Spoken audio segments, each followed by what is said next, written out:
మరొక నూతన దినాన్ని మనకిచ్చిన ప్రభు నామమునకు స్తోత్రము కలుగునుగాక. జూమ్ మీటింగ్కి చేరి వచ్చిన ప్రతి ఒక్కరికి ప్రభు నామమున వందనాలు తెలియజేస్తున్నాను. 4876వ రోజు జూమ్ మీటింగ్ నిరాటంకంగా కొనసాగుతుండగా ప్రారంభ ప్రార్థనగా ఈరోజు శేఖర్ బాబన్న ప్రార్థన చేస్తారు. శేఖర్ బాబన్న వందనాలన్నా. వందనాలన్నా ప్రార్థన చేయండి. సర్వశక్తి మీకు ప్రేమ కనికరం జాలి కృప దయగల తండ్రి, మీకు స్తోత్రాలు ప్రభా. గడిచిన దినములన్నీ రేయనక పగనలక మమ్మల్ని అందరినీ కూడా కాచి కాపాడి సజీలుగా ఉంచి ప్రభా. ఇదిగో నాయన 4876వ దినం తండ్రి. వేకువజాము లేచి నీ సన్నిధిలో చేరి నీ స్తుతించి మేపరచ భాగ్యాన్ని మాకు ఇచ్చినందుని బట్టి స్తోత్రాలు ప్రభా. ఇదిగో నాయన ఈ జూమ్ మీటింగ్ను నిర్వాహంగా భారంగా నడిపిస్తున్నాను తండ్రి. ఇదిగో నాయన బండవాసుని బట్టి స్తోత్రాలు తండ్రి. ఇదిగో నాయన ఈ దినం నాయన అధ్యక్షత వహిస్తున్న తండ్రి గోపాలను బట్టి వందనాలు తండ్రి. ఇదిగో నాయన ఇంకా నాయన చేరవలసిన బిడ్డలందరినీ కూడా క్షేమంగా ఆయన జూమ్ మీటింగ్లు చేర్పించడం కృపను దయచేయండి నాయన. ఇదిగో తండ్రి ఈ దినం నాయన వాక్యమైన బిడ్డలను కూడా దీవించి ఆశ్రయించమని మేము మహిమకరంగా జరిగిస్తున్నాం. స్తోత్రాలు చెల్లిస్తూ యేసుక్రీస్తు శ్రేష్టమైన నామములు అడిగి ప్రార్థించి వేడుకుంటున్నాము తండ్రి. ఆమేన్. ప్రార్థించిన శేఖర్ బాబునకు వందనాలు. మరి పాట కొరకు ఈరోజు రూఫస్ అన్న వందనాలనా. వందనాలన్నా పాట పాడండి అన్న. ఓకే. కృపామయుడా నీలో నా కృపామయుడా నీలో నా నివసింపజేసినందునా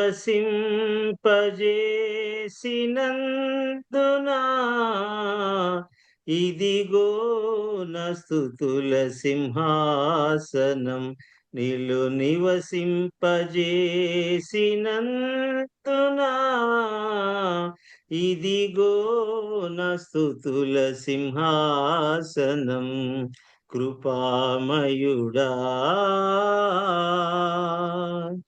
ఏ అపాయము నా గుడారము సమీపించనీయక ఏ అపాయము నా గుడారము సమీపించనీయక నా మార్గములన్నిటిలో నీవే ఆశ్రయమైనందునా నా మార్గములన్నిటిలో నీవే ఆశ్రయమైనందునా కృపామయుడా నీలో నా నివసింపజేసి నందునా ఇదిగో నా స్తుతుల సింహాసనం నీలో నివసింపజేసి నందునా ఇదిగో నా స్తుతుల సింహాసనం కృపామయుడా చీకటి నుండి వెలుగులోనికి నన్ను పిలచిన తేజోమయా రాజవంశములో యాజకత్వము చేసేదను రాజవంశములో యాజకత్వము చేసేదను కృపామయుడా ఏ యోగ్యత లేని నాకు జీవ కిరీటమిచ్చుటకు ఏ యోగ్యత లేని నాకు జీవ కిరీటమిచ్చుటకు నీ కృపణను వీడక శాశ్వత కృపగా మారెను నీ కృపణను వీడక శాశ్వత కృపగా మారెను కృపామయుడా, నీలో నా కృపామయుడా, నీలో నా నివసింపజేసినందునా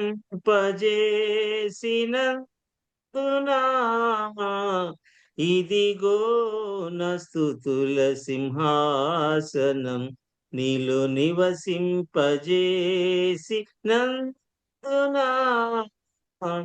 ఇదిగో నా స్తుతుల సింహాసనం, కృపామయుడా.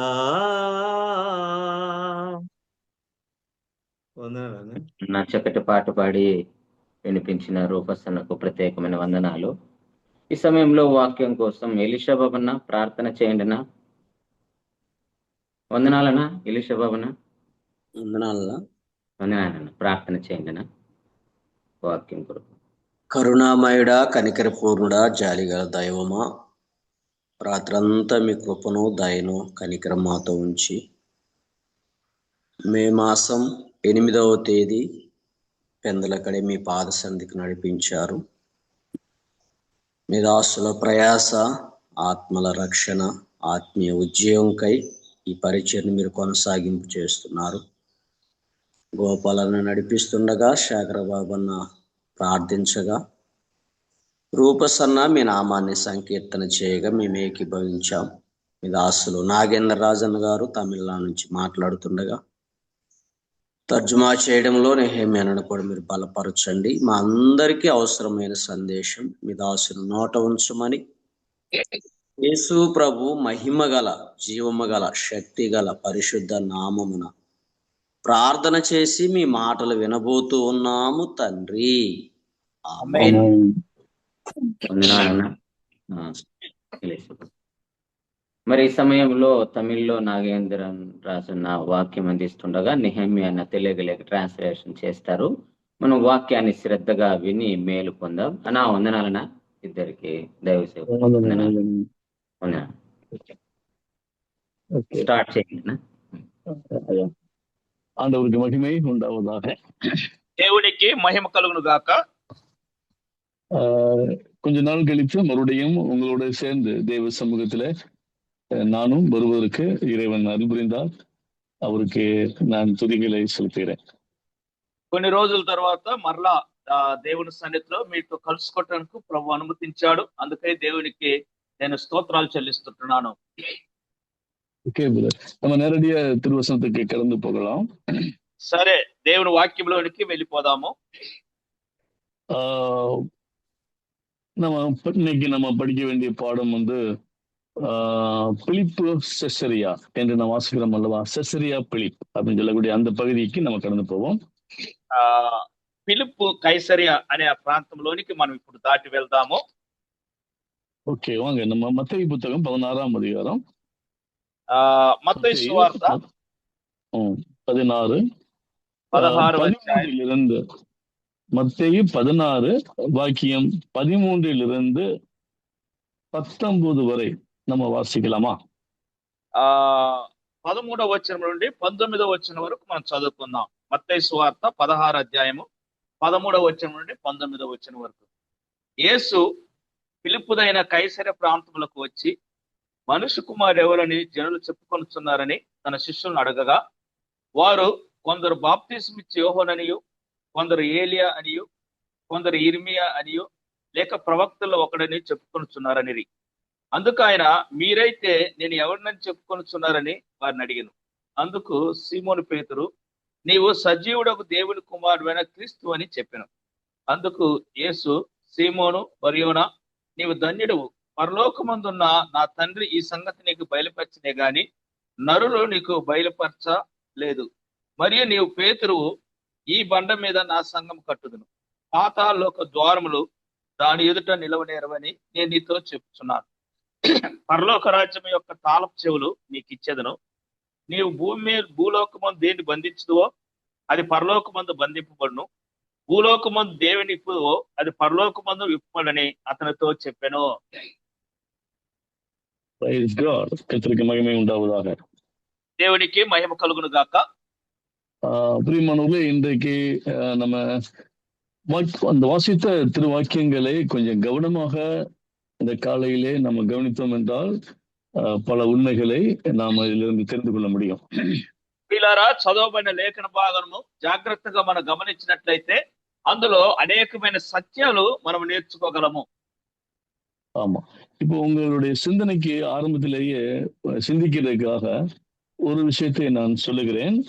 பாருங்க, మీ మనస్సు ఆలోచించుట కొరకై ఒక సంగతి నేను తెలియపరుస్తాను. 18ஆம் வாக்கியத்தை நம்ம பார்க்கலாம். மேலும் நான் உனக்கு சொல்லுகிறேன், நீ பேதுருவா இருக்கிறாய், இந்த கல்லின் மேல் என் சபையை கட்டுவேன், பாதாளத்தின் வாசல்கள் அதை மேற்கொள்வது இல்லை. 18వ వచనం చూసుకుందాము. మరియు నువ్వు పేతురువు, ఈ బండ మీద నా సంఘం కట్టుదును, పాతాళలోక ద్వారములు దాని ఎదుట నిలువని నేను నీతో చెప్పుచున్నాను. இந்த வாக்கியம் பெரிய அளவுல சிந்திப்பதற்கு ஏற்றதா இருக்கிறது. ఈ మాటలు ఎక్కువగా ఆలోచన లేక ధ్యానం చేయటకు సరిపోయినవి ఉంటున్నవి. இங்கே நீ பேதுருவா இருக்கிறாய், இந்த கல்லின் மேல் என் சபையை கட்டுவேன், அதை சிந்திக்க வேண்டும். నీవు పేతురువు, ఈ బండ మీద నా సంఘం కట్టుదును అన్న సంగతిని మనం ఆలోచించాలి లేక ధ్యానం చేయాలి. இனி அடுத்து பாதாளத்தின் வாசல்கள் அதை மேற்கொள்வதில்லை. తర్వాత పాతాళలోక ద్వారములు దాని ఎదుట నిలవనేరవు. அடுத்த வாக்கியம் 19, பரலோக ராஜ்யத்தின் திறவுகோள்களை நான் உனக்கு தருவேன். ఆ తర్వాత 19వ వచనంలో పరలోక రాజ్యం యొక్క తాళపు చెవులు నీకు ఇచ్చేదను. இங்கே பாருங்க, பாதாளத்தின் வாசல்கள், அந்த வார்த்தை பன்மையில் சொல்லப்பட்டிருக்கிறது. வேஸ், கேட்ஸ், பாதாளத்தின் வாசல்கள். చూడండి, అక్కడ పాతాళలోక ద్వారములు అని బహువచనంలో చెప్పబడి ఉంటున్నది. இது பன்மையிலே சொல்லப்பட்டிருக்கிறது, ப்ளூரல்ல. ఇది வாசல்கள், ఇది బహువచనము, ఏకవచనము కాదు, బహువచనంలో చెప్పబడి ఉంటున్నది. அதுக்கடுத்து பரலோக ராஜ்யத்தின் திறவுகோள்கள், கீஸ், இதுவும் பன்மையிலே சொல்லப்பட்டிருக்கிறது. అంత మాత్రం కాకుండా పరలోకపు యొక్క తాళపు చెవులు అనగా ఇది కూడా బహువచనముగా చెప్పబడి ఉంటున్నది. பரலோகத்துக்கு எத்தனை வாசல்கள் இருக்குது? అలాగైతే పరలోకానికి ఎన్ని ద్వారాలు ఉంటున్నవి? பரலோக ராஜ்யத்தின் கோள்களை நான் உனக்கு தருவேன் அப்படின்றாங்க. இதுவரைக்கும் நமக்கு நினைச்சு பார்த்திருப்போம், பரலோகத்தின் திறவுகோள் ஒண்ணுதான் நினைச்சிருப்போம். ஒரே ஒரு வாசல். இயேசுநாதன் சொன்னாரு, நானே பரலோகத்துக்கு போகிற வாசல் என்று சொன்னாரு, நானே வழியும் ஜீவனும் சத்தியமா இருக்கிறேன் அப்படின்னு சொன்னாரு. మనకు ప్రభు వారు చెప్పాడు, నేనే మార్గమును అని చెప్పాడు. పరలోకానికి మార్గం ఆయనని మనకు తెలుసు. இப்ப இங்க பாக்குறோம், பரலோகம் போறதுக்கு திறவுகோள்கள், நிறைய கீஸ் இங்க இருக்கிறதாக இயேசு கிறிஸ்துவே சொல்றதை பார்க்கிறோம். కానీ ఇక్కడ మనం చదువుతున్నప్పుడు పరలోక ద్వారానికి వెళ్ళేదానికి తాళపు చెవులు ఉన్నవని ప్రభు అయిన యేసుక్రీస్తు వారే ఇక్కడ చెప్తున్నారు. அடுத்து 18ஆம் வாக்கியத்திலே பாதாளத்தின் வாசல்கள், பாதாளத்துக்கு போறதுக்கும் நிறைய வாசல்கள் இருக்கு. அது அந்த வாசல்கள் உன்னை மேற்கொள்ளாது அப்படின்னு சொல்றாரு. 18వ వచనంలో పాతాళలోక ద్వారములు అంటూ దాన్ని నిలవలేరవని నేను చెప్తున్నాను అంటున్నాడు. அப்போ இந்த விஷயத்தை இதுவரைக்கும் நம்ம பரலோகத்தின் திறவுகோள் அப்படின்றது ஒண்ணுதான். ஒருவேளை அது நம்ம சுவிசேஷமா இருக்கலாம், அது பேதுரு கையில கொடுக்கப்பட்டது, சபை திறக்கப்பட்டது என்று நம்ம சொல்லுகிறோம். ஆனால் இங்க பார்க்கும்போது இது இங்க திறவுகோள்கள், இங்க பாதாள வாசல், நிறைய வாசல்கள் இங்க இருக்கிறது, பரலோகத்துக்கு போகிற வாசல்களும் நிறைய இருக்கிறது அப்படின்றது போல இங்க பன்மையில் சொல்லப்பட்டிருக்கிறதை நாம் பார்க்கிறோம். మనం అందరము చెప్తుంటాము, మనకు తెలుసు పరలోకానికి యేసు ప్రభు మార్గము అనగా ఒక్క తాళపు చెవని. అలాగనే పేతురు మాట్లాడుతున్నప్పుడు ఈ బండ మీద సంఘం కట్టుదును అనగా ఆయన ఒక్కటేనే. ఇలాగూ మనము అనేక సందర్భాల్లో మనం చెప్పుకుంటూ ఉంటాము. కానీ ఇక్కడ చూసినట్లయితే ప్రభు వారు చెప్తూనే బహువచనములో పాతాళలోక ద్వారములనియు తాళపు చెవులనియు ఇలాగూ ఆయన చెప్తుంటున్నాడు. இப்போ இதை நம்ம இதுவரைக்கும் இப்படி நம்ம இதை கேள்விப்பட்டிருப்போமா, சிந்திப்போமா என்று எனக்கு தெரியவில்லை. ఇంతవరకు దీని గురించి మనం ఆలోచించామా లేక ధ్యానం చేశామని నాకు తెలియదు. ஓகே, நாம் கடவுளுக்கு அனுஷ்டமானால் இன்றைக்கே இந்த விஷயத்துக்கு நம்ம பதிலை கண்டுபிடிக்கலாம். సరే, సాధ్యమైనంత వరకు ఈ రోజు ఈ ప్రశ్నకు మనం జవాబు కనిపెడదాము. பொதுவா பிரியமானவரே, நம்ம வேதத்தை வாசிக்க புரிய வேண்டும் என்றால் ஒரு 4 காரியத்தை நாம் பின்பற்ற வேண்டாம். ప్రియులారా, ఇది మనకు అర్థం కావాలంటే సహజముగా మనం 4 సంగతులను వెంబడించాలి. ஒன்று, இதனுடைய கிராமரை நாம் பார்க்க வேண்டாம். இதனுடைய இலக்கணம், கிராமர் என்று சொல்றோம் அல்லவா, அதை நாம் கண்டிப்பாக கவனிக்க வேண்டாம். ఒకటి గ్రామర్ లేక వ్యాఖ్యానం సరిగా మనం గమనించాలి. இரண்டாவதாக, இந்த ஏரியாவினுடைய நாம் வாசிக்கிற அந்த பகுதியோட வரலாறு என்ன என்பதையும் நாம் பார்க்க வேண்டாம். రెండవదిగా మనము చదువుతున్న ఆ భాగంలో ఉంటున్న చరిత్ర ఏమిటని గ్రహించాలి. அதற்கு அடுத்து மூன்றாவதாக, அதனுடைய புவியியல் அமைப்பு, நம்ம வாசிக்கிற அந்த பகுதியோட பயோகிராபி, புவியியல் அமைப்பை நம்ம பார்க்க வேண்டாம். మూడవదిగా మనం చదువుతుంటున్న ఆ యొక్క భాగం యొక్క భూగోళం ఏమిటన్న సంగతిని మనం గ్రహించాలి. இதனுடைய ஜியோகிராபின்னு சொல்றோம் இல்லையா, ஜியோகிராபியை நாம் பார்க்க வேண்டாம். ఈ యొక్క జాగ్రఫీ మనం புவியியல் அமைப்பு. ஓகே. நான்காவதாக, இதனுடைய கலாச்சாரம், நம்ம வாசிக்கிற ஒவ்வொரு பகுதிக்கும் பின்னால அந்த காலத்திலே பின்பற்றப்பட்ட கலாச்சாரம் என்ன என்பதையும் நாம் கவனிக்க வேண்டாம். నాలుగోది చూసినట్లయితే ఆ భాగంలో అప్పుడున్న అలవాట్లు, పద్ధతులు లేక కళాచారం ఏమిటన్న సంగతిని మనం చూడాలి. இப்ப இது போல இந்த விஷயங்களை நாம் மனதிலே வைத்து நாம் சிந்தித்தோம் என்று சொன்னால் கண்டிப்பாக இதை நம்ம தெளிவாக புரிந்து கொள்ள முடியும். ఈలాగు మన మనసులో ఉంచుకొని మనం ఆలోచన చేసినట్లయితే ఖచ్చితంగా ఈ భాగమును మనం అర్థం చేసుకోగలము. ஓகே பிளவர்ட், இப்ப நம்ம பார்க்கலாம். இப்ப இந்த விஷயங்களை இயேசுவானவர் யாரிடத்திலே எங்கே சொல்லுகிறார், எந்த இடத்தில் சொல்லுகிறார்? సరే, మనం గమనిద్దాము. ఈ మాటలు ప్రభువైన యేసుక్రీస్తు వారు ఎక్కడ, ఎవరితో ఈ మాటలు చెప్తుంటున్నారు? இப்போ ஆண்டவர் பாதாளத்தின் திறவுகோள்களை, பரலோகத்தின் திறவுகோள்களை உனக்கு தருகிறேன், பாதாள வாசல்கள் உன்னை மேற்கொள்வதில்லை என்று இயேசு கிறிஸ்து பேதுருவினிடத்திலே கூறுகிறார். ఇక్కడ మనం చదివినట్లయితే పరలోక రాజ్యపు తాళం చెవులు నీకు ఇచ్చేదను, ఆ పాతాళలోక ద్వారములో నిలవలేవని ప్రభువైన యేసుక్రీస్తు వారు పేతురుతో ఈ మాటలు చెప్తుంటున్నాడు. இப்போ பேதுருவினிடத்துல ஏன் அப்படி கூறினார்? ఎందుకు పేతురుతో అలాగ చెప్పాడు? இப்போ ఆండவர் அவனிடத்துல கேட்கிறார், மக்கள் என்னை யார் என்று நினைக்கிறார்கள்? అక్కడ ప్రభు వారు అడుగుతున్నారు, ప్రజలు నన్ను ఎవరని అనుకుంటున్నారు? இப்போ அது 13ஆம் வாக்கியத்தில் இருக்கிறது. மக்கள் என்னை யார் என்று, ஜனங்கள் என்னை யார் என்று நினைக்கிறார்கள் என்று இயேசு கேட்டார். అక్కడ జనులు ఏమని చెప్పుకొచ్చున్నారు, నన్ను గురించి ఏమని చెప్పుకొచ్చున్నారని 13వ వచనంలో అడుగుతున్నాడు. அப்போ சிலர்கள் சொல்றாங்க, உங்களை சிலர் யோவான் ஸ்நானகர் என்றும், சிலர் எரேமியா என்றும், சிலர் தீர்க்கதரிசிகளில் ஒருவர் என்றும் சொல்லுகிறார்கள் என்று சீடர்கள் பொதுவா சொல்லுகிறார்கள். సహజముగా శిష్యులు ఇలాగ చెప్తున్నారు, కొందరు మేము బాప్తీసం ఇచ్చి యోహాననియో, కొందరు ఏలియానియో, కొందరు ఇర్మియానియో, కొందరు ప్రవక్తలోకరని చెప్తున్నారని శిష్యులు చెప్పారు. ஆனால் திடீர்னு பேதுரு நீங்கள் என்ன யார் என்று சொல்லுகிறீர்கள் என்று இயேசு கேட்கும்போது பேதுரு உடனே சொல்லுகிறார், அதான் அந்த வார்த்தை 16, சீமோன் பேதுரு பிரேத்திரமாக, நீ ஜீவனுள்ள தேவனுடைய குமாரனாகிய கிறிஸ்து என்றான்.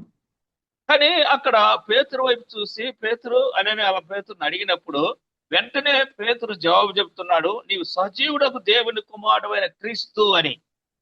ஓகே. இப்போ பேதுருவானவர் இயேசுநாதரே, நீதான் கிறிஸ்து, நீ ஜீவனுள்ள தேவனுடைய குமாரன் என்று அவர் அறிக்கை செய்ததால் அப்பொழுதுதான் மாம்சமும் இரத்தமும் இதை உனக்கு வெளிப்படுத்தவில்லை என்று பரலோக பிதா வெளிப்படுத்தினார் என்று சொல்லி அதுக்கு அடுத்து 18, 16 వచనంத்தை நாம் వాసిக்கிறோம். కాబట్టి అక్కడ ఆ మాట పేతురు చెప్పిన వెంటనే అందుకు ప్రభు వారు అంటున్నారు, ఇది పరలోకము నా తండ్రి నీకు బయలుపరచిన గాని రక్త మాంసం నీకు బయలుపరచలేదని చెప్పి 18, 19 వచనంలో ఈ మాటలు పలుకుతున్నాడు.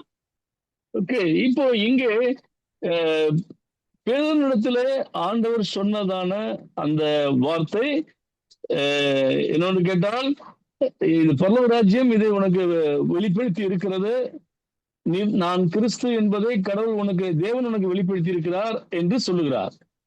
అక్కడ ప్రభు వారు చెప్తూ, నేను క్రీస్తునని చెప్పి దేవుడే నీకు బయలుపరచను అని చెప్పే సంగతులు చెప్తుంటున్నాడు.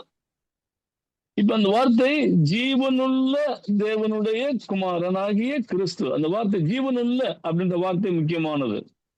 అక్కడ చదివినట్లే నీవు సజీవుడగు దేవుని కుమారుడైన క్రీస్తు. సజీవుడు అనే మాట చాలా ప్రాముఖ్యమైనది.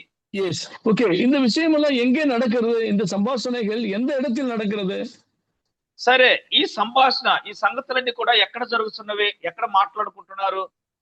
இப்ப அங்கே வாசிக்கிறோம் 11ஆம் வாக்கியத்துல பிலிப்பு செசரியா என்ற இடத்தில் அந்த திசையில் வந்தபோது இந்த விஷயம் நடக்கிறதாக நம்ம வாசிக்கிறோம். பிலிப்பு செசரியா. అక్కడ మనం చదువుతున్నాము, ఆ యొక్క పిలిప్పుదైన కైసరయ ప్రాంతమునకు వచ్చినప్పుడు ఈ సంగతులు వారు మాట్లాడుకుంటున్నారు. ஓகே பிளவர், இந்த பிலிப்பு செசரியா என்பது என்ன, எங்க இருக்கிறது பாலஸ்தீன தேசத்து? ఈ పిలుపుదైన కైసరయ ఎక్కడుంటుంది? பாருங்கள், இந்த நம்ம மேப்பை பார்த்தா தெரியும்.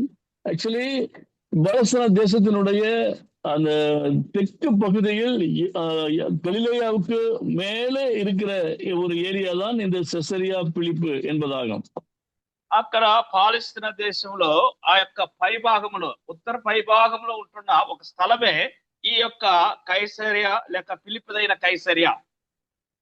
இந்த பிலிப்பு கைசரியா இந்த செசரியா ஏரியாவில் இருந்துதான் அங்க பாருங்க எர்மோன் மலைக்கு அடிவாரம், அது எர்மோன் மலையினோட அந்த அடிவாரத்திலே தான் இந்த பகுதி இருக்கிறது. இந்த தேசம் செசரியா என்ற ஏரியா இருக்கிறது. ఈ పిలిపుదైన కైసరియా ఎక్కడుంటున్నదంటే హెర్మోన్ పర్వతం యొక్క దిగువ భాగంలో ఈ యొక్క కైసరియా పిలుపుంటున్నది. ஓகே, இப்ப இந்த ஏரியாவில் இருந்துதான் யோர்தான் நதி புறப்பட்டு வருகிறது. ఈ ప్రాంతం నుండే యోర్దాను నది ప్రవహిస్తుంది. இப்ப யோர்தான் நதி புறப்பட்டு வரக்கூடிய வருது என்று சொன்னால் அங்கே 3 நதிகள் சேர்ந்துதான் அந்த யோர்தான் நதி புறப்படுகிறது. అక్కడ యోర్దాన్ నది ప్రారంభము అనగా అక్కడ 3 నదులు కలిసే ఆ యొక్క యోర్దాన్ నది ప్రవహిస్తుంది. ஒன்று ஸ்பானியா என்ற நதி, ஸ்பானியா என்ற நதி ஒரு சின்ன ஆறு அந்த எர்மோன் மலையிலிருந்து புறப்படுகிறது. ఒకటి స్థానియా అనబడిన ఆ యొక్క నది హెర్మోను ఆ యొక్క పర్వత దిగువ భాగం నుండి ప్రారంభించబడిన ప్రవహిస్తుంది. அதுக்கேற்று பனாயா என்றதான ஒரு நதி புறப்படுகிறது. ఆ తర్వాత బనాయా అనబడిన ఒక నది అక్కడ నుంచి ప్రవహిస్తుంది. அதற்கடுத்து பார்த்தா டான் என்ற நதியும் அங்கிருந்து புறப்படுகிறது. ఆ తర్వాత డాన్ అనే ఒక నది అక్కడ నుంచి ప్రవహిస్తుంది. இந்த 3 சிற்றாறுகளும் சேர்ந்து ஒரு இடத்தில் கூலாம் அப்படின்ற ஒரு சின்ன ஒரு ஏரியாக ஒரு இடத்துல கூடுகிறது. ఈ 3 నదులు ఒక స్థలంలో అవి అలాగూ సమకూరుతూ ఉంటున్నవి. அதாவது கூலான் என்றதான ஒரு சின்ன ஏரி. ఊహా கூலான், எஸ் வாசி சொல்லுங்க. ఆ కూలాన్ అనబడిన ఒక స్థలంలో ఇవన్నీ కూడా కూడుకుంటున్న లేక చేరి వస్తున్నవి. இங்கிருந்து அது நிரம்பி அப்படியே கலிலேயாவிலே வந்து சேர்கிறது. ఇవి ఇక్కడ నింపబడి గలిలియా ప్రాంతంలోకి వచ్చి చేరుతుంటున్నవి. இப்ப கலிலேயாவிலிருந்து மீண்டுமாக அந்த நதிகள் ஒன்றாக சேர்ந்து கீழே இறங்கி வருவதற்கு பேர்தான் யோர்தான் என்று நம்ம பார்க்க முடியும். ఆ కూలాన్ అనే ప్రాంతంలో ఒకటిగా చేరి అక్కడి నుండి ఆ గలియా ప్రాంతమున ప్రవహించి వచ్చేదే ఆ యొక్క యోర్దాను నది. ஓகே, இப்ப பாருங்க, இப்ப இந்த செசரியா பிலிப்பு இந்த ஏரியாவில் இருந்த ஜனங்கள் யார் என்று கேட்டால் நம்முடைய வேதத்திலே பார்க்க முடியும். முன்னோர்கள் யோசுவா காலத்திலே அவர்கள் லேண்ட் பிரித்து கொடுக்கும் போது அங்கே டான் அந்த கோத்திரத்தாருக்கு இந்த பகுதியை கொடுத்தார்கள். సరే, ఈ పిలిపుదైన కైసరియా ఎవరిది అని మనం చూసినప్పుడు యెహోషువ కాలమందు ఆ యొక్క వారి యొక్క భూమిని ఆ యొక్క పంచివిచ్చే సమయంలో దాను గోత్రమునకు సంబంధించినదని చూస్తున్నాము. ஓகே, நீங்க அதுக்கு அடுத்து இந்த செசரியா பிலிப்பு இந்த வார்த்தை பழைய ஏற்பாட்டிலே இல்லை. ఈ పిలిపుదైన కైసరియా అనే మాట పాత నిబంధనలో లేదు. இப்ப அதுக்கு பதிலாக அதுக்கு முன்னால் உள்ள பெயர் என்னவென்று கேட்டால் பழைய ஏற்பாட்டிலே செசரியா பிலிப்பு என்றதான இந்த பட்டணத்துக்கு ஏற்கனவே பழைய ஏற்பாட்டில் இருந்த பெயர் என்றால் பாகால் எர்மோன் என்றதான பெயர் இருந்தது. ఈ ఫిలిప్పుదైన కైసరియా ఈ యొక్క పేరు పాత నిబంధనలో ఏదనుకున్నదంటే పాగాల్ ఎర్బోన్ అనే పేరుతో ఉంటున్నది. அது நம்ம யோசுவாவின் புஸ்தகம் 11ஆம் அதிகாரம் 17ஆம் வாக்கியத்திலே 16, 17 நம்ம பார்க்க முடியும். பால் காட் అది அப்படின்ற ஒரு வார்த்தை அங்க இருக்கிறது. ఆ యోసువ పుస్తకం 11, 11 16, 17 యెహోషువ நீங்க గ్రంథం சொன்னா போதும். యెహోషువ గ్రంథం 11 అధ్యాయం 16, 17 వచనంలో ఆ మాట మనం చూడగలము. పోలాండ్ కొండ அங்கே మొదలుకొని பால் లెబానోన్ காட் లోయలో என்ற அந்த வார்த்தை பால் காத் என்ற வார்த்தை அங்க சொல்லப்பட்டிருப்பதை பார்க்க முடியும். ఆ యొక్క మాటను మనం అక్కడ చూడగలుగుతుంటున్నాము. அதுக்கடுத்து நம்ம நிறைய பழைய ஏற்பாட்டிலே பல இடங்கள் இருக்கிறது. யோசுவாவின் புஸ்தகத்திலே 13, 12 எல்லாம் 13ஆம் அதிகாரம் 12ஆம் அதிகாரத்தில் இருக்கிறது. பிறகு ఆ, ஜட்ஜஸ் 3:3 பார்க்கும்போது பாகால் எர்மோன் என்று இருக்கிறது. అక్కడ అలాగూ మనం అనేక స్థలాల్లో 12 అధ్యాయంలో అలాగ చూడగలము. 12:3లో కూడా చూసినట్లయితే అక్కడ ఆ పేరు రాయబడిన మాటలు మనం చూస్తుంటాం. இப்ப ஏன் இந்த பகுதிக்கு பிலிப்பு செசரியா என்றதான வார்த்தை வந்தது என்று நம்ம பார்க்கலாம். అలాగైతే ఈ ఎర్మోన్ కొండ దిగువ భాగంకు ఎందుకు ఫిలిప్పుదైన కైసరియా అనే పేరు వచ్చినదని మనం ఇప్పుడు చూద్దాం. பிரியமானவரே, இந்த பகுதியில் அதுக்கடுத்து கானானியர்கள் இந்த பகுதியை ரொம்ப ஆக்கிரமிப்பு செய்தார்கள். ప్రియులారా, ఆ తర్వాత కనానీయులు ఈ ప్రాంతమును వారు ఆక్రమించుకున్నారు. இப்போ இந்த ஏரியாவிலே அந்த அங்கு முன்னால் இருந்த அந்த கானானியர்களுடைய தெய்வங்களை இந்த பகுதியில நிறைய வைத்து அவர்கள் வொர்ஷிப் பண்ணார்கள். ఈ యొక్క ప్రాంతంలో కనానీయులు వారి యొక్క దేవతలను అక్కడ ఉంచి వారు పూజించుకుంటూ వచ్చారు. இப்ப இந்த கானானியர்களுக்கு கொண்டு வந்த ஒரு தெய்வம் ஒன்று இருக்கிறது. அந்த தெய்வத்துக்கு பெயர் தான் பாருங்க, பான் என்றதான ஒரு கடவுளை அவர்கள் வழிபட்டார்கள். కాబట్టి ఆ కనానీయుల దేవతలు ఒక దేవత ఏంటన్నా పాన్ అనే దేవతను వారు అనుసరిస్తూ వచ్చారు. அதுக்கு நம்ம ஈஸியா சொல்லலாம், பாகால் அப்படின்ற ஒரு வார்த்தை அதுக்கு இருக்கிறது. ఆ యొక్క బయలు అనే మాటను మనం తేటగా మనం చెప్పగలిగిన మాట మనకు గుర్తొస్తుంటున్నది. ஆனால் அதற்கு அடுத்து ஏரோது பிலிப்பின் காலத்துல இந்த ஏரியாவை ஏரோது பிலிப்பு ஆளுகை செய்தார். ఆ తర్వాత ఈ ప్రాంతమును ఏరోదు పిలుపు ఈ ప్రాంతమును పరిపాలన చేశాడు. இப்ப இந்த ஏரோது பிலிப்பு இந்த ஏரியாவுக்கு வரும் பொழுது இது ரொம்ப ஃபெர்டிலிட்டிஸ் ஏரியா, விவசாய ஏரியாவும் மற்றும் பசுமையான ஒரு ஏரியாவாக இது காணப்பட்டது. ఈ ఏరోదు పిలుపు ఇక్కడికి వచ్చి పరిపాలన చేస్తున్నప్పుడు ఈ ప్రాంతము చాలా పచ్చగాను చాలా రమ్యమైనదిగా కనబడుతూ ఉంటున్నది.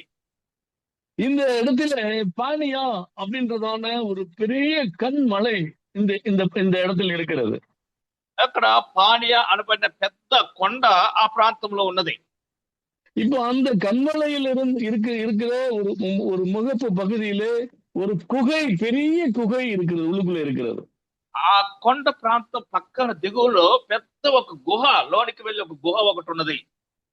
இப்போ இந்த குகைக்கு அடுத்தாது போல ஒரு ஊற்று, அந்த குகையிலிருந்து அடுத்த பகுதிக்கு ஒரு பெரிய ஊற்றானது, வற்றாத ஊற்றானது அங்க இருந்து புறப்பட்டு வருகிறது. அதுதான் பானியா ஊற்று, அந்த யோர்தான் நதியில வந்து கலக்கிறதாக நம்ம பார்க்க முடியும். உற்பத்தியின் ஊற்றா இது பார்க்க முடியும். ఆ గుహలో నుండి కొంత దూరం వెళ్ళిన తర్వాత ఒక పెద్ద ఊట, అనగా ఎప్పుడు కూడా ఆరిపోని లేక ఆరని పెద్ద ఊట బయలుదేరుతున్నది. ఆ ఊట యొక్క పేరే పానియా ఊట. ஆமா, இது வற்றாத ஊற்று, இன்றைக்கும் அந்த ஊற்று இருக்கிறது. அதுதான் யோர்தான் நதியிலே கலக்கிற ஒரு ஊற்றாக காணப்படுகிறது. ఇప్పటికి కూడా ఎన్నడూ కూడా నిలిచిపోయిన ఒక ఊట అది ఉంటున్నది. ఇప్పుడు కూడా యోర్దాన్ నదిలో కలిసిపోయే ఊట అదే ఉంటున్నది. இப்ப பாருங்க, இப்ப இந்த இடத்தை ஏரோது பிலிப்பானவன் ஒரு பெரிய கோயிலை கட்டினான். కాబట్టి ఈ స్థలములో హేరోదు పిలుపు ఒక పెద్ద గుడిని కట్టాడు. இப்போ இந்த கோயிலுக்கு பேர் டெம்பிள் ஆஃப் அகஸ்டஸ். அகஸ்டஸ் சீசனுக்காக இந்த கோயிலை அர்ப்பணிக்கிறேன் என்று ஒரு கோயிலை கட்டினான்.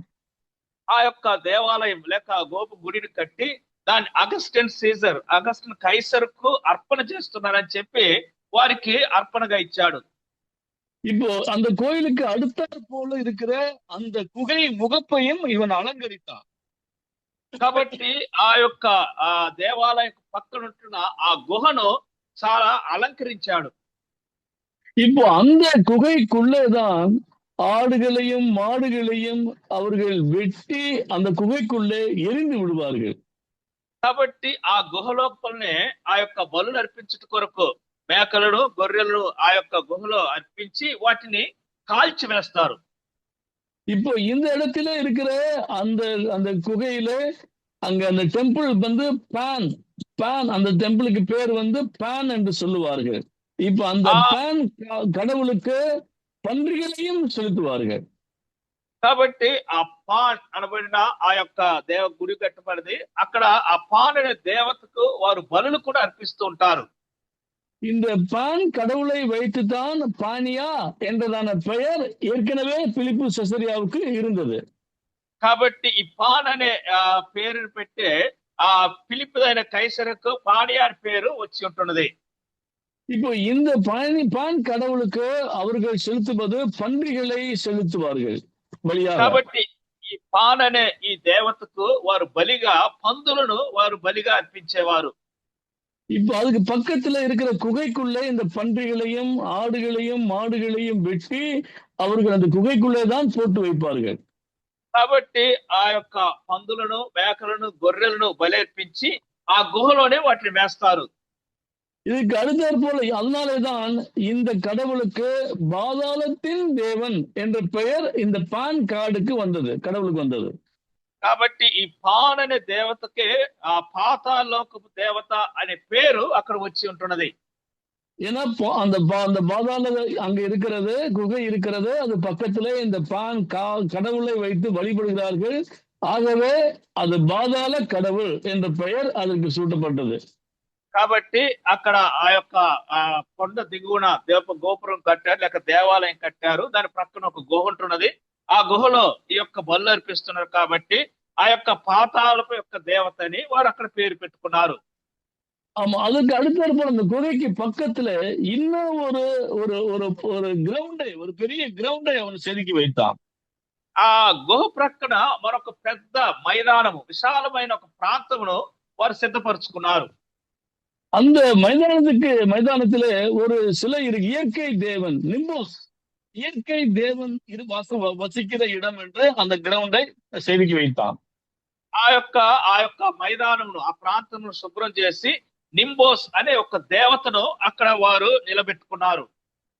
அதே போல அந்த நிம்போஸ் கிரவுண்டுக்கு அடுத்தாற் போல ஒரு பெரிய ஜூயிஷ் என்றதான கடவுள், கிரேக்க கடவுள், அது ரோமன் அதுக்கு பின்பற்றினார்கள்.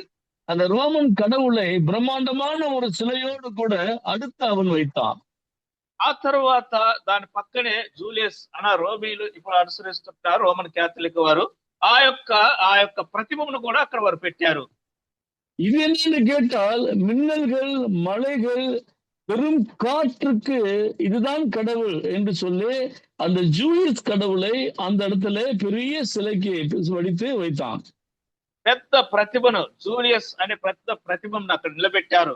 ఎందుకు ఈ దేవత అని అడిగితే ఆ యొక్క ఉరుములు, మెరుపులు, వర్షం కురిపించేది ఈ దేవతే అని వారు చెప్పుకుంటూ వచ్చారు. அதற்கு அடுத்து இன்னும் ஒரு பெரிய மறுபடியும் ஒரு கிரவுண்டை ஏற்படுத்தினான். அதுக்கு பேரு நேம்சிஸ், அதாவது பழி வாங்கும் கடவுள் என்று சொல்லி அங்கே ஒரு கிரவுண்ட்ல அந்த பழி வாங்கும் கடவுளுக்கு ஒரு சிலையை வடித்தான். కాబట్టి అక్కడ నుండి ప్రక్కనే ఒక పెద్ద మైదానమును, లేక పెద్ద విశాలమైన స్థలాన్ని ఏర్పాటు చేసి దానికి నెమిస్ అనే పేరు పెట్టారు. ఇది పగ తీర్చుకునే దేవుడు అని దీని యొక్క పేరు యొక్క అర్థము. இப்போ அதுக்கடுத்துதான் அந்த பான் அப்படின்ற கடவுளுக்கு இன்னொரு சிலையை இன்னொரு பகுதியில ஏற்படுத்தினான். அதுக்கு பேரு, அந்த பான் கடவுள் எப்படி இருக்கு அப்படின்னு சொன்னா, பாதி மனுஷன், ஆட்டு தலை. ఈ పాన్ యొక్క దేవత లేక విగ్రహము ఎలాగుంటుందంటే సగము మనిషి, సగము యొక్క మృగము. దీనికి మరొక యొక్క కట్టారు. இப்போ மறுபடியும் 7ஆவதாக நீங்க பாத்தீங்க அப்படின்னா ஒரு கிரவுண்ட் இருக்கும். அது பக்கத்துல, அந்த பான் கடவுளுக்கு பக்கத்துல ஒரு கிரவுண்டு. அங்கேதான் பாத்தீங்க அப்படின்னு கேட்டா, அதாவது மனிதனும் மிருகங்களும் சேர்ந்து ஆடி பாடி அங்கே ரொம்ப கேவலமான ஒரு செயல். நிர்வாணமாக அவர்கள் அந்த கடவுளுக்கு முன்பாக ஆடுவார்கள். அந்த ஆடுவதற்கு நிர்வாணமாக ஆடல் பாடல் பண்ணுவதற்கு ஒரு மக்கள் பார்வைக்கு ஏற்றாறு போல ஒரு గ్రౌండై அவன் செய்து வைத்தான். కాబట్టి ఏడవగా ఒక పెద్ద విశాలమైన స్థలము ఏర్పాటు చేసి ఆ యొక్క పాన్ దేవత లేక విగ్రహము, ఆ విగ్రహం ముందుగా ఆ యొక్క వస్త్రాలు లేకుండా వారందరూ కూడా అక్కడ ఆడుతూ పాడుతూ అలాగ అందరూ చూసేటట్లుగా ఆ యొక్క మైదానమును వారు ఏర్పాటు చేసుకున్నారు. பாருங்க, இப்போ இந்த ஏரியாவுல, அதாவது ஒரு காலகட்டத்திலே இறைவனுக்கு பயந்த தேவ ஜனங்கள் வசித்த இடம் இது. చూడండి, ఒక కాలం ముందు దేవునికి భయపడిన ప్రజలు నివసించిన స్థలం అది. இஸ்ரவேலின் கோத்திரத்தார் அங்கே வசித்த பகுதி இது. ఇశ్రాయేల్ యొక్క గోత్రపు వారు అక్కడ వారు నివసించారు. ஆனால் பாருங்க, காலப்போக்கில் இந்த ஜனங்கள் தேவனை மறந்து புறஜாதிகளோடு இவர்கள் தங்களை இணைத்துக் கொண்டதனால் சிலைகளை வழிபட அவர்கள் ஆரம்பித்தார்கள். చూడండి, వీరు దేవుని ప్రజలయ్యుండి కాలము అలా గతించిపోయే కొలదే అన్య జనాంగముతో సహవాసం చేయటను బట్టి వారు ఇంత దీన స్థితికి దిగజారిపోయిన వారుగా కనబడుతున్నారు. இப்ப இந்த பகுதிக்கு தான் இயேசு கிறிஸ்து தன் சீடர்களோடு கூட ஊழியத்துக்கு அங்கே போகிறார். కాబట్టి ఈ ప్రాంతమునకై ప్రభువైన యేసుక్రీస్తు వారు తన శిష్యులతో కూడా వెళ్తూ ఉంటున్నాడు. இப்ப இந்த பகுதியை பார்க்கும்போது ஏரோது பிலிப்பானவன் இந்த பெரிய கோயிலை கட்டி ஜனங்களை அந்த பண்டிகளை பலி சேர்க்க வைத்து அந்த குகைக்குள்ளே பலியை போட்டு வித்தம் ஆடு மாடுகளோடு கூட செக்ஸுவல் புணரல் செய்யவும், அதே மாதிரி டான்ஸ் ஆடி மக்களை ஒரு பெரிய ஒரு பாவத்துக்குள்ளாக நடத்தக்கூடிய ஒரு வழிபாட்டு ஸ்தலமாக இந்த இடம் காணப்பட்டதை இயேசுவின் காலத்திலே நம்ம பார்க்க முடியும். కాబట్టి ఏ రోజైన ఫిలిప్పు ఈ ప్రాంతంలో ఈలాగు గుడులు గోపురాలు కట్టి అలాగూ ఆ యొక్క పందులను గొర్రెలను మేకలను బలులుగా అర్పిస్తూ అలాగూ అసహ్యముగా ఆ యొక్క దిగంబరులుగా వారు నాట్యం ఆడుతూ ఇలాగూ ఆ ప్రాంతం మొత్తం మార్చివేసినట్లుగా మనం చూడగలుగుతుంటున్నాము. இப்போ இந்த ஏரியாவிலே தான் இதைத்தான் பிலிப்பு செசரியா என்று பெயர் அந்த ஏரோது அந்த ஏரியாவுக்கு அவன் பெயர் வைத்தான். కాబట్టి ఆ ప్రాంతమునకు హేరోదు ఫిలిప్పుదైన కైసరియా అనే పేరు ఆ ప్రాంతమునకు పెట్టాడు. ஆனால் அது செசரியா என்றதான ஒரு கடலோரத்தில் இருக்கிற ஒரு துறைமுக பட்டணம் ஒன்று இருக்கிறது. కానీ సముద్ర తీరమున కైసరియా అనే ఒక పట్టణం ఒకటి ఉంటున్నది. ஆனால் அதிலிருந்து வேறுபட்டது என்பதற்காக இதுக்கு அந்த செசரியா என்ற பெயரை வைத்து தான் பெயர் பிலிப்பை அதில் சேர்த்துக் கொண்டார். కాబట్టి అది కాదు, ఇది మరొకటని తెలిపేదాని కొరకై ఫిలిప్పుదైన కైసరియా అని ఫిలిప్ తన పేరు పెట్టుకొని అలాగ మార్చుకున్నాడు. அதுதான் பிலிப்பு செசரியா என்ற பெயர் அதற்கு அந்த பெயர் அந்த ஏரியாவுக்கு வந்தது. కాబట్టి ఆ ప్రాంతమునకు ఫిలిప్పుదైన కైసరియా అనే పేరు ఆ ప్రాంతమునకు వచ్చినది. 4వ நூற்றாண்டில் அந்த குகையை ஆராய்ச்சி செய்யும் போது 4వ శతాబ్దంలో ఆ గృహను పరిశీలన చేసినప్పుడు அங்கே நிறைய ஆடு மாடுகள் பெரிய பெரிய மிருகங்களுடைய எலும்புகளை அங்கே இருந்து அவர்கள் கண்டுபிடித்தார்கள்.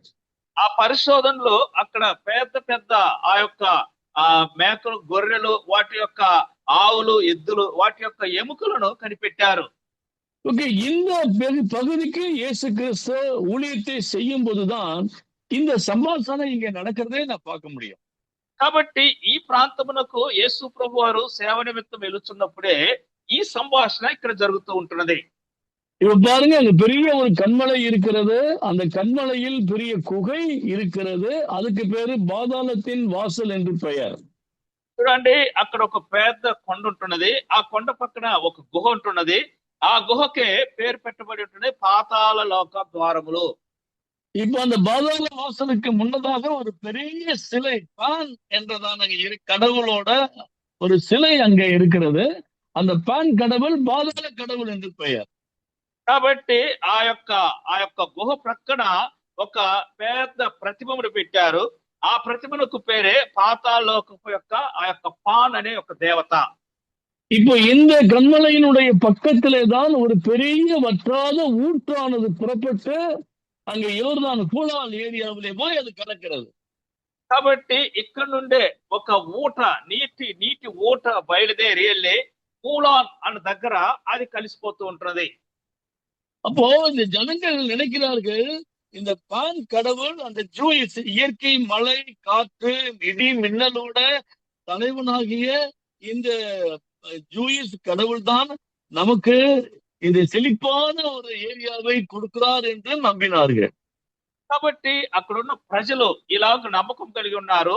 పాన్ అలాగనే జూలియస్ అనగా ఆ ఉరుములు మెరుపులు వర్షము ఇవన్నీ కూడా వారే మనకు ఇస్తున్నారని చెప్పి ఆ ప్రాంత ప్రజల యొక్క నమ్మకము. அதே மாதிரி மனுஷனை பாதாளத்திலிருந்தும் மரணத்திலிருந்தும் காக்கிற தேவன் தான் இந்த பான் கடவுள் என்று நம்பினார்கள். అంత మాత్రం కాకుండా మనుషులను పాతాళముల నుండి కాపాడగలిగినది ఈ పాన్ దేవుడు లేక దేవత అని చెప్పి వారు నమ్మకం కలిగి ఉన్నారు. ஆகையினாலேதான் இந்த கடவுள் நமக்கு வற்றாத ஒரு ஊற்றை கொடுத்து கொண்டே இருக்கிறார் என்று, அதனால விவசாயம் பெறுகிறது என்று நம்பினார்கள். కాబట్టి ఈ దేవుడే మనకు ఎండిపోని ఒక ఊటను అనుగ్రహిస్తున్నాడు, కాబట్టే మనకు వ్యవసాయం జరుగుతుంది, పచ్చగా మనము ఉన్నాము అని వారి యొక్క ఆలోచనలు వారు అనుకుంటున్నారు. அதற்காக இவர்கள் ஒவ்வொரு சமயமும் விழா ஏற்பாடு செய்வார்கள். பன்றிகளை பலி செலுத்தி, ஆடுகளையும் பலி செலுத்தி, ஆடுகளோடு செக்சுவல் புணர்தல் செய்து அந்த தெய்வத்தை இப்படி நிர்வாணத்தோடு அதுக்கு முன்பாக நின்று ஆடி அப்படி பிரியப்படுத்தக்கூடிய விழா அங்க எப்போதும் நடக்கும். అక్కడ ఎప్పుడు చూసినా కానీ ఒక ఊరేగింపు లేక ఒక తిరునాళ ఎలాగ జరిగిస్తారంటే వాటి యొక్క పందులను వాటి ఆవులను ఎద్దులను వారు బలి అర్పిస్తూ, అలాగనే వారు దిగంబరులుగా ఆ దేవత ముందు ఆడుతూ ఇలాగ అసహ్యమైన కార్యములు ఎప్పుడు కూడా అది గొప్పగా వారు చేసుకుంటూ ఉంటారు. இப்போ இந்த பகுதியில தான் இந்த இந்த இந்த குகையை, இந்த பான் குகையை பார்த்து கொண்டுதான் இயேசு கிறிஸ்து தன் சீடர்களோடு கேட்ட கேள்வி என்னவென்று கேட்டால், மக்கள் என்னை யார் என்று நினைக்கிறார்கள். కాబట్టి ఈ ప్రాంతము, ఈ పాన్ గుహ ఈ ప్రాంతమునకు వచ్చినప్పుడే ప్రభు అయిన యేసుక్రీస్తు వారు శిష్యులను చూసి జనులు నన్ను ఏమనుకుంటున్నారు అని ఏమని చెప్పుకొనుచున్నారు అని అడిగాడు. அப்போ அவங்க சீடர்கள் சொல்லுறாங்க, உங்களை தீர்க்கதரிசி எரேமியா, சிலர் யோவான் ஸ்நானகன் சொல்லுகிறார்கள் என்று மற்ற சீடர்கள் பதில் உரைக்கிறார்கள். కాబట్టి ఇతర శిష్యులు చెప్తూ కొందరు ఏలియాని, కొందరు బాప్తిస్మ ఇచ్చే యోహానని, కొందరు ఇర్మియాని, కొంతమంది ప్రవక్తలని శిష్యులు చెప్పుకుంటూ వచ్చారు. அப்பொழுது நீங்கள் என்னை என்ன சொல்லுகிறீர்கள் என்று இயேசு கேட்கும்போதுதான் பேதுரு உடனே சொல்லுகிறான், நீர் ஜீவனுள்ள தேவனுடைய குமாரனாகிய கிறிஸ்து என்று சொல்லுகிறான். అందుకు మీరేమనుకుంటున్నారని చెప్పి ప్రభు అయిన యేసుక్రీస్తు వారు అడిగినప్పుడు వెంటనే ఆలోచన చేయకుండా పేతురు, నీవు సజీవుడకు దేవుని కుమారుడు అయిన క్రీస్తు అని అక్కడ వెంటనే జవాబు చెప్పాడు. ஏன் ஜீவனுள்ள தேவனுடைய குமாரனாகிய கிறிஸ்து என்று அவன் சொன்னான் அங்கே? ఎందుకు సజీవుడకు దేవుని కుమారుడు అయిన క్రీస్తు అని ఎందుకు చెప్పాడు? ஏன்னு கேட்டால் அந்த ஏரியாவிலே தான் அந்த ஜீவ ஊற்றானது, வற்றாத நீர் ஊற்றானது அந்த பான் ஏரியாவிலிருந்து கடந்து அது யோர்தானிலே கடக்கிறது. ఎందుకంటే అక్కడ నుండి ఆ యొక్క ఊట, సజీవమైన ఊట అక్కడ నుండి బయలుదేరి ఆ యొక్క పాన్ ఆ యొక్క దేవత దగ్గరికి లేక కూలాన్ల నుండి బయలుదేరి దేవత దగ్గరికి ప్రవహిస్తూ ఉంటున్నది. இப்போ இந்த பான் ஊற்றை பார்த்து கொண்டுதான் ஆண்டவரே நீர்தான் ஜீவனுள்ள ஊற்று, ஜீவ ஊற்று உம்மிடத்தில் இருந்தல்லவா புறப்படுகிறது என்று சொல்லி ஆண்டவரை ஜீவனுள்ள குமாரன் என்று சொல்லுகிறான். కాబట్టి ఆ జీవపు ఊట అక్కడ నుండి బయలుదేరుతున్నది. కాబట్టి ఆ సందర్భాన్ని జ్ఞాపం చేసుకుంటూ, ప్రభువా మీరు మాత్రమే సజీవమైన ఊట, మీరే సజీవమైన దేవుని కుమారుడు అని పేతురు చెప్తుంటున్నాడు. ஒண்ணு ஆண்டவர் அதுக்கு சொல்லுகிறார், நீ பாக்கியவான், மாம்சமும் ரத்தமும் இதை உனக்கு வெளிப்படுத்தவில்லை. వెంటనే బరయోనా నీవు ధన్యుడు అని చెప్పి రక్త మాంసములు ఈ సంగతిని నీకు బయలుపరచలేదు. இப்ப பிதா இதை உனக்கு வெளிப்படுத்தினார் என்று சொல்லி அவனுக்கு ஒரு பேரை வைக்கிறார். நீ பேதுருவா இருக்கிறாய், இந்த கல்லின் மேல் என் சபையை கட்டுவேன் என்று சொல்லுகிறார். కాబట్టి రక్త మాంసం నీకు ఈ సంగతి బయలుపరచలేదని చెప్పి వెంటనే నీవు పేతురువు, ఈ బండ మీద నా సంఘము కట్టుదును అంటున్నాడు. அப்ப சொல்ற பாதாளத்தின் வாசல்கள் அதை மேற்கொள்ளாது என்று சொல்லுகிறார். అప్పుడు అంటున్నాడు పాతాళలోక ద్వారములు దాని ఎదుట నిలవనేరవు అని. என்னது பாதாளத்தின் வாசல்கள்? ఏమిటా పాతాళలోకం యొక్క ద్వారములు? இப்போ இங்க சொல்றது இந்த கல்லின் மேல் என் சபையை கட்டுவேன் சொல்லுகிறார். ఈ బండ మీద నా సంఘమును కట్టుదును అని అంటున్నాడు ప్రభు. இந்த கல் அப்படின்னு சொல்றது நீங்க பார்த்தீங்க அப்படின்னு கேட்டா பெட்டா என்றதான வார்த்தை அங்க சொல்லப்பட்டிருக்கிறது. ఈ యొక్క బండ అనే మాటను మనం చూసినట్లయితే బెట్ట అనబడే మాటతో చెప్పబడుతూ ఉంటున్నది. இங்கே நல்லா கவனிக்க வேண்டும். பெட்ரா என்று சொன்னால் மாசிவ் ஸ்டோன், மிக பெரிய ஒரு கண்மலை. அது ఆ బెట్ట అనగా ఒక పెద్ద రాయి అని చెప్పిన మాట అర్థమిస్తుంది. இப்போ அந்த அந்த பெரிய கல்லின் மேல், அதாவது மிகப்பெரிய மலை கல், அது அது கண்மலை, அந்த கண்மலையின் மேலே என் சபையை கட்டுவேன் என்று இயேசு சொன்னார். కాబట్టి ఆ పెద్ద బండ, కొండపైన పెద్ద బండ మీద నా సంఘమును కట్టుదును అని ప్రభు చెప్తుంటున్నాడు. இத பாருங்க, அவர் சொல்லும் போது எதிரே இருக்கிற ஒரு பெரிய கண்மலை இருப்பதை நாம பார்க்க முடியும். కాబట్టి ప్రభు వారు ఆ మాట చెప్తున్నప్పుడు ఎదురుగా పెద్ద బండ ఉండుట మనం చూడగలము. இப்ப அந்த பெரிய கண்மலையில் என்ன இருக்கிறது? அவர் கண்ணுக்கு எதிரே பார்க்கிறார், அங்கே ஒரு பெரிய குகை, பான் குகை இருக்கிறதை பார்க்கிறார். అక్కడ పెద్ద బండ పక్కన ఏముంటున్నట్టుగా చూస్తుంటున్నాడు. అక్కడ గుహ, ఆ పాన్ యొక్క దేవత యొక్క గుహను అక్కడ చూస్తుంటున్నాడు. இப்ப அந்த பான் குகைக்கு முன்னாலே பான் என்றதான கடவுள், அந்த குகை கடவுள் அல்லது பாதாள கடவுள், அங்கே பெரிய சிலை இருக்கிறதை நம்ம பார்க்க முடியும்.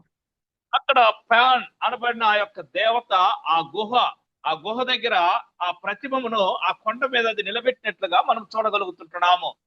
அந்த இடத்துக்கு பேரு பாதாளத்தின் கடவுள் அல்லது பாதாளத்தின் வாசல் இதுதான் என்று மக்கள் நம்புகிறார்கள். కాబట్టి ఆ కొండకు పేరే పాతాళలోకము లేక పాతాళలోక ద్వారము అని చెప్పి ప్రజలు నమ్మేవారు. இப்போ இயேசுநாதர் சொல்றார், அந்த கண்மலையிலே நின்று கொண்டு சொல்லுகிறார், இந்த பாதாளத்தின் வாசல்கள் என்னை நான் கட்டும் சபையை மேற்கொள்ளாது என்று சொல்லுகிறார். ఆ స్థలంలో నిలబడి ప్రభు అయిన యేసుక్రీస్తు వారు అంటున్నారు, ఇదిగో పాతాళం యొక్క ద్వారములు నేను కట్టు సంఘము ఎదుట నిలవనేరము అని చెప్తుంటున్నాడు.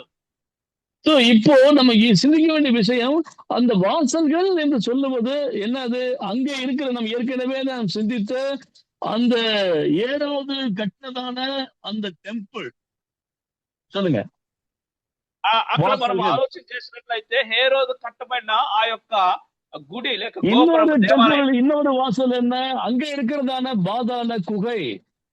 మరొక ద్వారం ఏమిటంటే పాతాళం యొక్క గుహ. அடுத்து இருக்கிற வாசல் என்ன? அந்த நிம்போஸ் என்றதான பெரிய கிரவுண்ட், ஜனங்களை அலக்களிக்கிற, నిర్వాణப்படுத்தக்கூடியதான அந்த నింబోస్ గ్రౌండ్.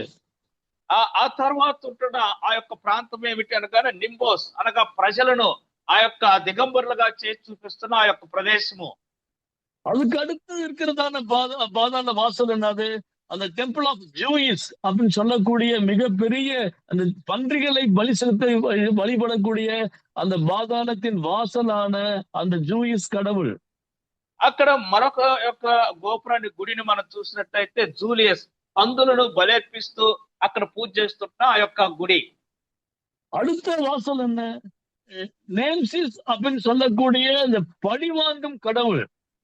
ఆ తర్వాత మనం నేమ్సిస్ అనగా పగ తీర్చుకునే దేవుడు. அடுத்த வாசல் என்ன? அந்த ஆட்டுத்தலை மனுஷ உடம்பு இருக்கிறதான அந்த பான் கடவுள்.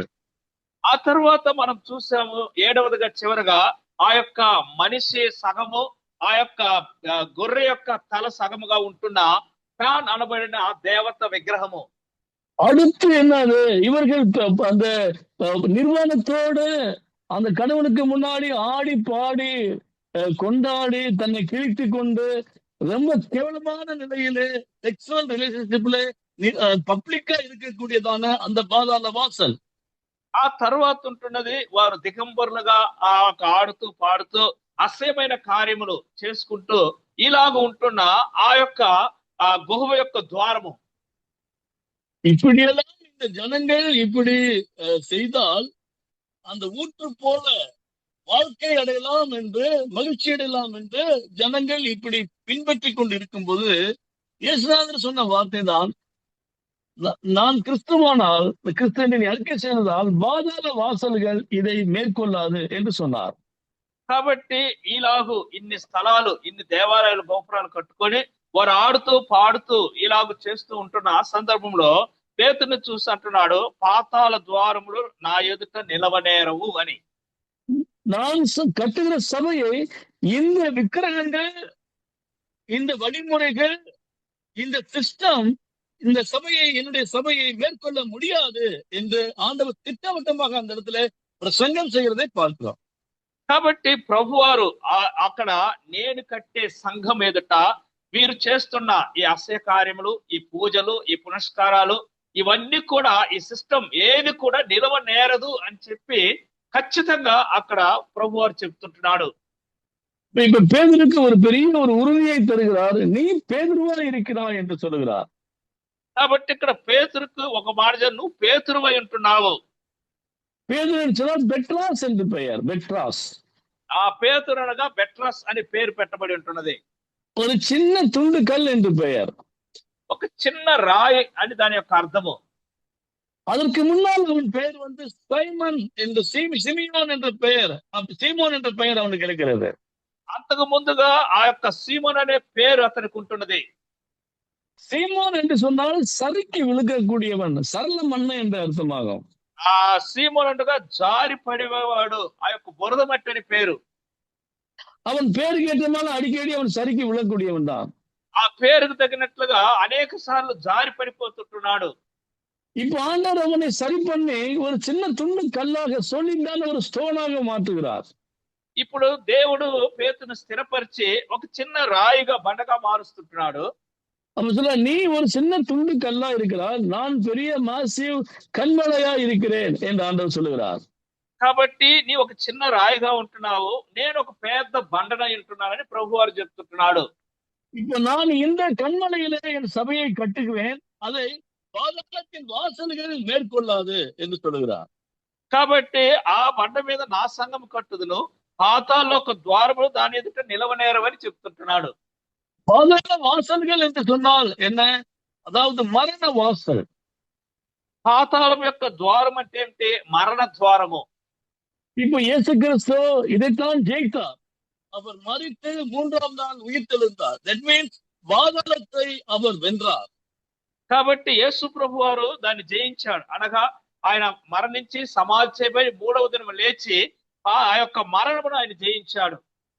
இப்ப இங்க இருக்கிற அந்த பாதாள வாசலின் அதிபதிகள், மரணத்தின் அதிபதிகளை, பிசாசை இயேசு கிறிஸ்து உயிர்த்தெழுந்து ஜெயித்தார். కాబట్టి ఈ యొక్క పాతాళపు యొక్క దేవతలు, మరణముకు సంబంధించిన వాటిని యేసు ప్రభు పునరుద్ధానుడై లేచి జయించాడు. இப்ப இங்க கொஞ்சம் கவனிக்க வேண்டாம். இப்ப இங்க பாதாளத்துக்கான அதிபதிகள் இந்த ஏரியாவிலே, இந்த இடத்துல இருக்கிறதை நாம் பார்க்கிறோம். కాబట్టి ఇక్కడ మనం గమనించాలి, పాతాళపు యొక్క అధిపతులు ఈ స్థలంలో ఉన్నట్లుగా మనం చూడగలుగుతుంటున్నాము. இப்ப இயேசு கிறிஸ்து சவால் விடுகிறார், இந்த பாதாள அதிபதிகளை அவர் உயிர்த்தெழுதலினாலே மேற்கொள்ளுகிறார். కాబట్టి యేసు ప్రభు వారు ఒక ఛాలెంజ్, సవాలుగా చెప్తున్నాడు, నేను పునరుద్ధానుడై లేచిన తర్వాత వాటిని నా ఎదుట నిలవలేవని చెప్తుంటున్నాడు, ఓడిస్తానని చెప్పి. அதான் மரணத்தை அவர் ஜெயித்ததினாலே பிசாசின் தலையை நசுக்கினார் என்றதான விஷயம் புலப்படுகிறதை பார்க்கிறோம். కాబట్టి మరణము జయించుట బట్టి సాతాను యొక్క తలను చితక పొడిచాడనే సంగతిని మనం ఎరుగుంటున్నాము. இப்போ இந்த இடத்துல பேதுருக்கு கொடுக்கக்கூடிய மிகப்பெரிய ஒரு பொறுப்பு என்னவென்று கேட்டால், ఇక్కడ పేతురుకి ఇవ్వబడిన గొప్ప బాధ్యత ఏమిటని మనం చూసినప్పుడు, அந்த வசனத்தை நம்ம கொஞ்சம் வாசிக்கலாம். 17ஆம் வாக்கியத்தை வாசிப்போம். 17வது வாக்கியம். இயேசு அவனை நோக்கி, நீ யோனாவின் குமாரனாகிய சீமோன் என்று சொல்லுகிறார். అక్కడ 17వ వచనంలో యేసు సీమోను బర్యోనా నీవు ధన్యుడు అంటున్నాడు. கவனிக்கணுங்க, யோனாவின் குமாரனாகிய சீமோன் என்று சொன்னக்கூடிய வார்த்தை. యోనా కుమారుడైన సీమోను అని చెప్పిన మాట. அப்படின்றால் இந்த பேதுரு அல்லது சீமோனுடைய அப்பா பேரு யோனாவா? అలాగైతే ఈ సీమోను పేతురు యొక్క తండ్రి పేరు యోనా. யோனாவா? యోనా అని అడుగుతున్నాను. அவங்க அப்பா பேர் உண்மையிலேயே யோனாவா? అలాగైతే వాళ్ళ నాన్న పేరు నిజంగా యోనా అయి ఉంటాడా? இப்ப இங்கே பாக்குறோம். ஆனால் அதே சமயத்துல யோவான் 1ஆம் அதிகாரம் 42 என்ன வாசிக்கிறோம்? అలాగనే యోహాను సువార్త 1:42 ఏమని చదువుతుంటాము?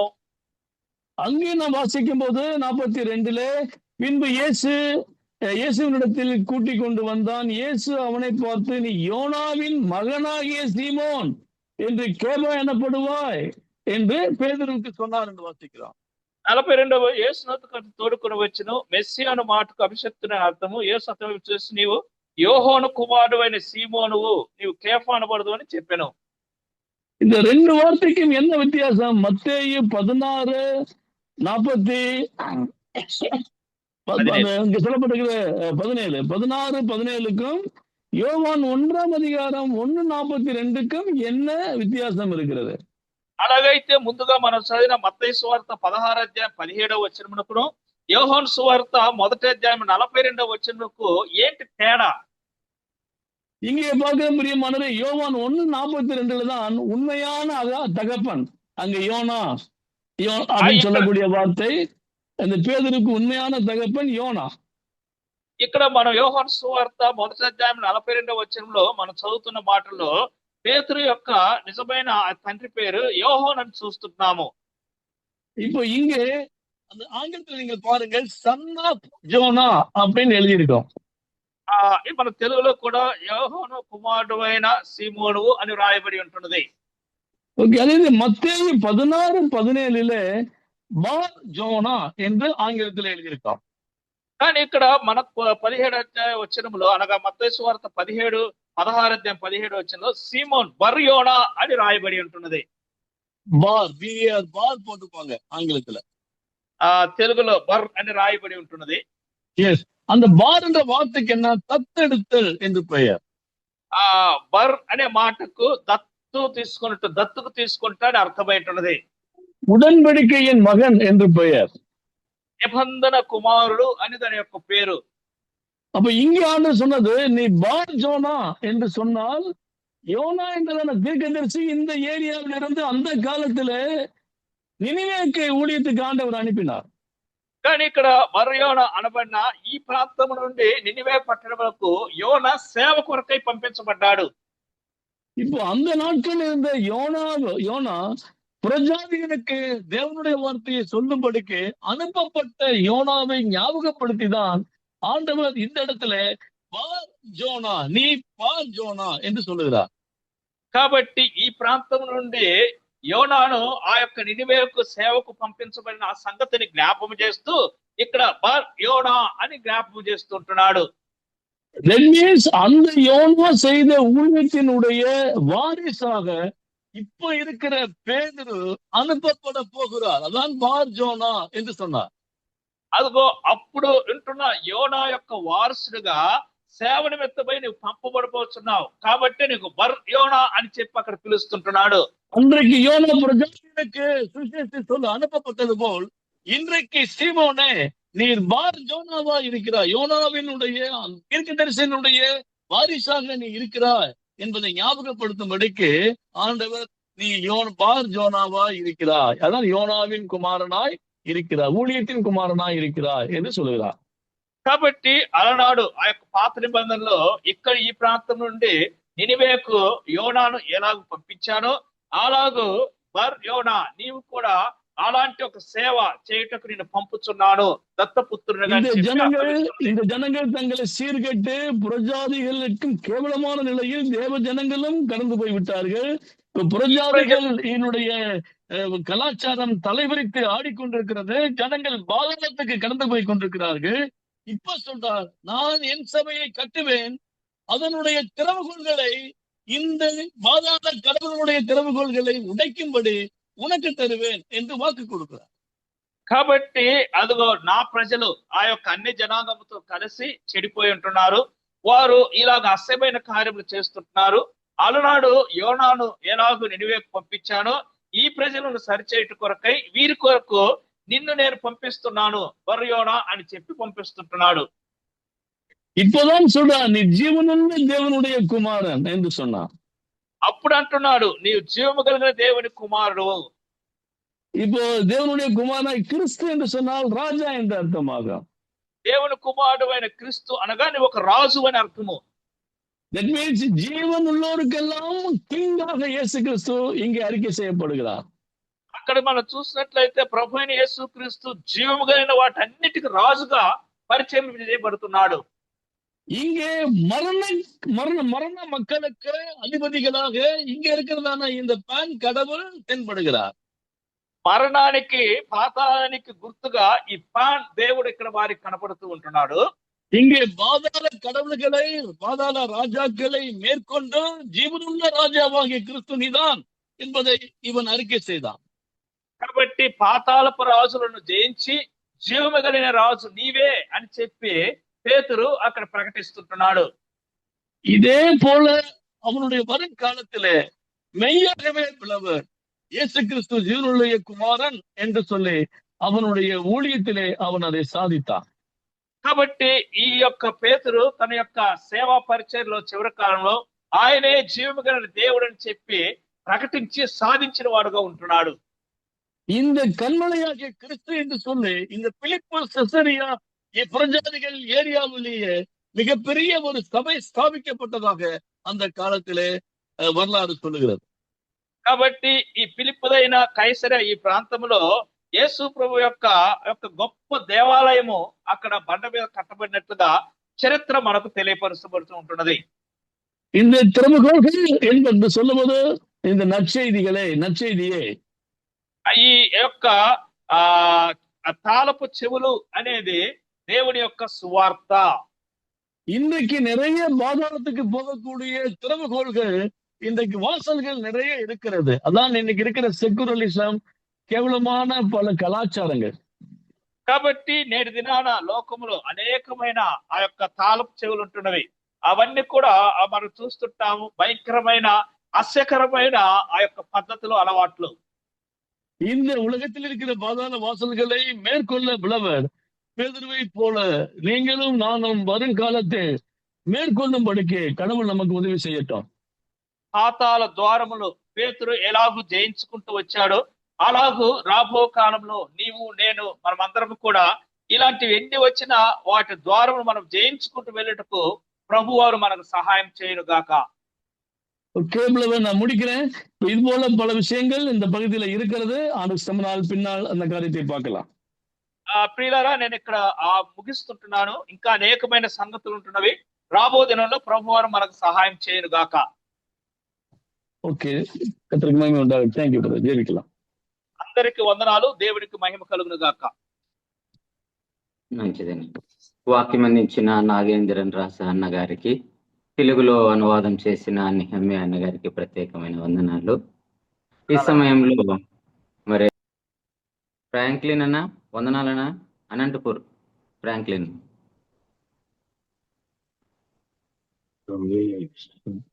సార్ వందనాలు సార్.